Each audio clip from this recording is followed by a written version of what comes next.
Buenos días, doctora. Buenas. Mi nombre es Mariluz Huaychocalle. Hoy me tocó disertar el tema de enfermedades infecciosas. En esta ocasión les voy a hablar de la difteria. La difteria es una infección bacteriana grave que afecta las vías respiratorias altas de la cavidad nasal, la cavidad oral y la cavidad orofaringe. En este vamos a ver el lugar que va a afectar, que va a ser las amígdalas, como ya lo había mencionado, la cavidad oral, nasal y la orofaringe. Y esta es ocasionada por la bacteria Corynebacterium diphtheriae. Este es un bacilo de gram positivo, no esporulado, no móvil, no forma esporas. Las cepas toxígenas de esta bacteria producen una toxina proteica que ocasiona toxicidad generalizada, miocarditis y neopatía. Esta bacteria solamente está presente en el hombre, es decir, que el hombre es el único huésped y portador de esta bacteria. No se ha reportado que existan reservorios en animales de esta bacteria. La manera como se propaga es fundamentalmente por dos vías. Una vía es directamente y la otra vía es indirecta. La vía directamente es por el contacto con las gotas que uno emite cuando estornuda o cuando tose, ya que, como les dije, afecta a las vías respiratorias altas, o al toser o estornudar. Estas gotas, salpiconcitos que se dan al hablar, incluso con las bacterias, van a salir y otra persona las puede inhalar o puede estar en contacto con ellas y generar la enfermedad. Lo otro es de manera indirecta, tocando, puede ser objetos de aseo personal, como por ejemplo los pañuelos, las toallas o los paños que sirvan para secarse la cara, que lo haya utilizado otra persona, o falta de higiene también. Podría ser una manera de contagiarse. Eh, ¿Cuáles son los factores de riesgo? Como les había mencionado, esta enfermedad ha sido controlada a lo largo de los años por la vacunación. Entonces las personas que están más propensas a desarrollar esta enfermedad son niños, por lo que la vía respiratoria es más pequeña y en algunos casos no se cuidan mucho, y los adultos y en los ancianos también, que los que no están vacunados, se pueden adquirir esta enfermedad. Lo otro son las condiciones de insalubridad y hacinamiento, es decir, mientras más personas estén en el lugar pequeño y cerrado, va a favorecer la propagación de esta enfermedad, asimismo como viajar en zonas donde existen brotes de esta enfermedad. Estos son los factores de riesgo para la difteria. ¿Cuáles son los síntomas de esta enfermedad? Primero, mencionarles que existe un periodo de incubación, es decir, que una vez que esta bacteria ingrese a nuestro organismo, hay un periodo de tiempo para que se desarrolle. Como toda enfermedad, nada aparece de la noche a la mañana. Esta enfermedad, el tiempo de incubación que tiene es de 2 a 5, incluso puede ser a 7 días. Sin embargo, en este periodo de incubación la persona puede ser infectante, puede contagiar a otras personas. ¿Cuáles son los síntomas o signos? El principal por el cual se reconoce esta enfermedad es la aparición de unas membranas eh, de placas gruesas grisáceas que aparecen en la boca, en acá, en estas partes aparecen en las amígdalas, y va recubriendo todo lo que es, incluso puede llegar hasta la úvula. Eh, como ya les había mencionado, esta recubre la cavidad oral en la parte posterior, es decir, hacia la zona de la faringe, va entrando hacia nuestra garganta. Y las amígdalas también aparecen el dolor faringeo. Este dolor también se asocia a la ronquera. También aparece adenopatías, es decir, el crecimiento de los ganglios linfáticos de cadenas cervicales. Aparecen también síntomas generales como malestar general, fiebre, escalofríos. Pueden haber debilidades de miembros superiores y miembros inferiores, y también, como afecta la cavidad nasal, puede haber secreción nasal. Existe un tipo de difteria que es la difteria cutánea, en la cual también se ve afectada la piel con úlceras. Es como una herida que se hace y es igual de color grisácea, como tipo un pus se podría decir, pero como grasoso, algo así que va creciendo tipo una membrana. Eh, el cual también está cubierta, como ya les había mencionado, igual de blanco grisácea. Existen también casos en los cuales estos síntomas a veces son leves, casi no se nota, a veces son muy inespecíficos, los cuales no se diagnostican y la persona no sabe en realidad que tiene difteria, y tampoco el médico puede llegar a diagnosticar que son muy pocos. Entonces estas personas son portadoras, pero el hecho de ser portador también lo convierte en una persona que pueda contagiar a otras personas.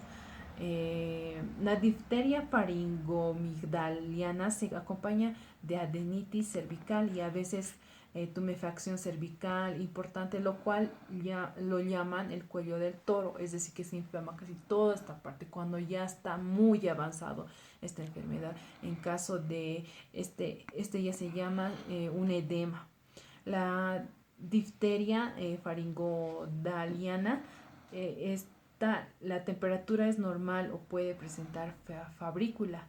En pacientes luce tóxico cuando la infección es grave. En casos benignos la membrana se desprende entre los 7 a 10 días. Es decir, se quita, pero tarda un poco. En casos severos la toxemia, postración, pulso filiforme puede causar la coma y posterior a la muerte a los 6 a 10 días.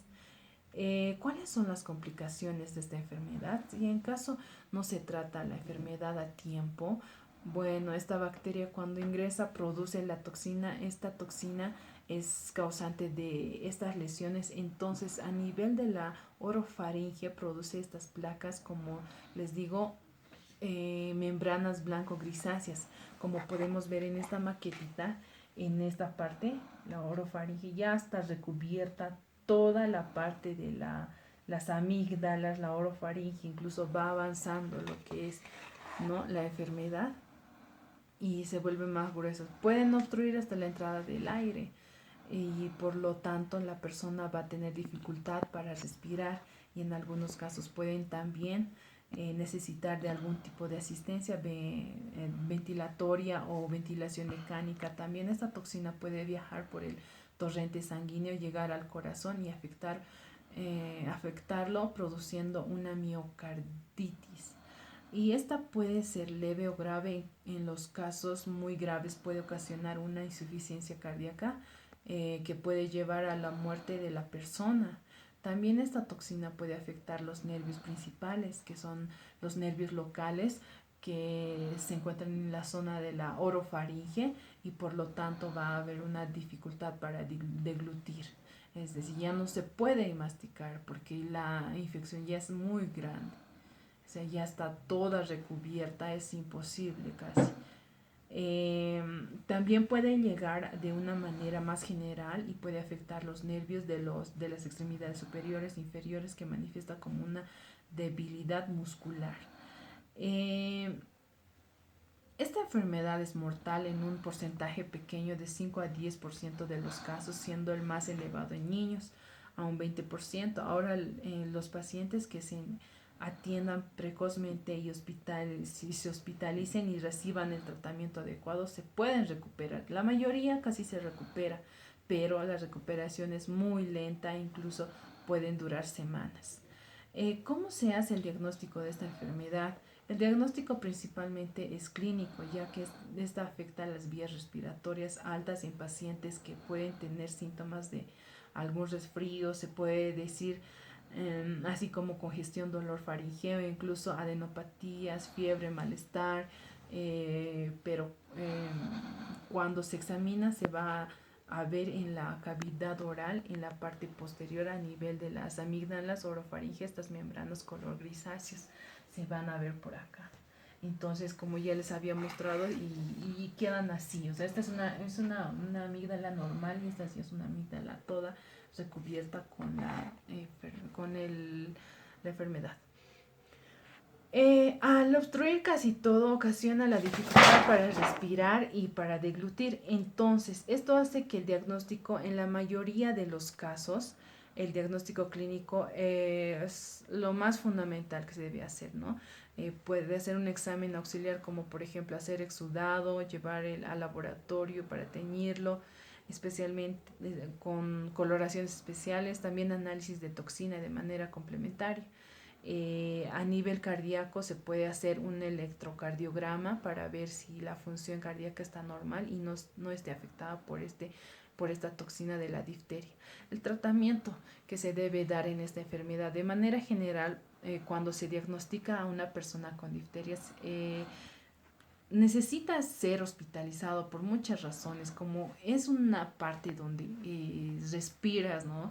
La primera es porque la mayor parte del tratamiento es endovenoso y algunas veces intramuscular, por lo cual es mejor serlo monitorizado de manera intrahospitalaria y también por otras razones. Entonces, sabiendo que la toxina diftérica es la que ocasiona la mayoría de los síntomas y complicaciones, se da en suero antitoxina diférica de manera endovenosa. El tratamiento, como ya les habíamos mencionado, tendría que ser rápida y neutralizada, erradicación de la bacteria con antibióticos, reconocimiento temprano de la complicación y medidas de prevención. ¿Existe una manera de prevenirlo? Sí, es vacunándose desde un principio, con lo que es la vacuna viene asociada con otras dos entidades, como para el tétanos, la que nos indica, ¿no?, desde muy niños, o la pertosis o tos convulsiva, para más conocida esta vacuna como la triple bacteriana o simplemente de PT. También con una higiene en las manos, ¿no? Los portadores asintomáticos son los contactos de los pacientes asintomáticos pero con cultivo positivo. Deben ser aislados y tratados con antibióticos. El aislamiento es continuo hasta tener 2 cultivos negativos después de 24 horas de terapia con antibióticos. Si no han recibido la vacuna dentro de los últimos 5 años, reciben un booster. La recomendación que se le puede dar a una persona o a algún paciente es no automedicarse, jamás automedicarse, y si tienen alguno de estos síntomas que hemos mencionado, pues tener que acudir a su doctor, ¿no? Eso sería la explicación. Muchas gracias, doctora. Hasta luego.